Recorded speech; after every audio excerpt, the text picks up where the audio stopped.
বিগ্রহ তো দূরের কথা, কিন্তু দেখবেন বাবা এই গ্রামে অনেক বাড়িতে আমার যিশুদার ফটো আছে। লজ্জা আমাদের করে না গো মা, আমরা জানি না বুঝি না বলে এগুলো করি। আমি কিসের জন্য জন্মেছি?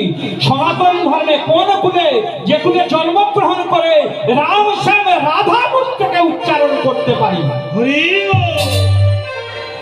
এর মতো পরম প্রাপ্তি আর কি আছে? এই মুখ থেকে রাম শ্যাম রাধা উচ্চারিত হয়, এই কুলে আমি জন্মগ্রহণ করেছি।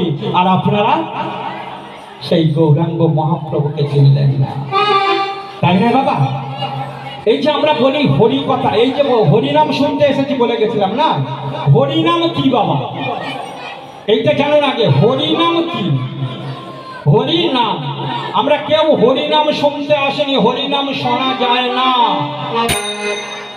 আপনি এত জোর গলা, হ্যাঁ হরিনাম কথার অর্থটা যদি বোঝেন তাহলে বলবেন দাদা ঠিক বলেছে।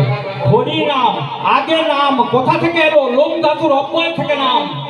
তার অর্থ যাকে আহ্বান করতে করতে নিচে নামানো হয় তাকেই বলা হয় নাম।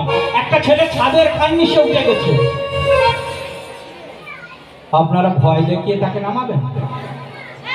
যখনই আপনি ভয় দেখাবেন ওই কার্নিশ থেকে, সে ভয়ে কি পিছপা হলেই তো নিচে পড়ে যাবে, নিচে পড়ে গেলে হাত পা ভেঙে যাবে। বলুন তাকে কি করতে হবে? বাবা আয়, তোকে লজেন্স দেবো, বিস্কুট দেবো, দেখ তোর জন্য কত বড় ক্যাডবেরি এনেছি, আয় বাবা আয় আয়, তোকে এইগুলো দেবো। তাকে আস্তে আস্তে করে ভালোবেসে করে তাকে নিচে নামাতে হবে। হরি কথার অর্থ কোথা থেকে হলো? হরি হরণার্থক শব্দের স্ত্রী ধাতুর প্রত্যয়ে হরি, তার অর্থ হচ্ছে মন। এই মনকে ঊর্ধ্বগামী মন, অহংকারী মনকে নিচে নামানোকেই বলা হয় হরিনাম। হরি বল হরি বল হরি বল। সেই জন্য দেখবেন বাবা সমস্ত উৎসব অনুষ্ঠানে কি হয়, একটা ব্যারিকেড করা হয়, দেখবেন বাঁশ দিয়ে ব্যারিকেড করা হয় না? একদিকে মহিলা একদিকে পুরুষ,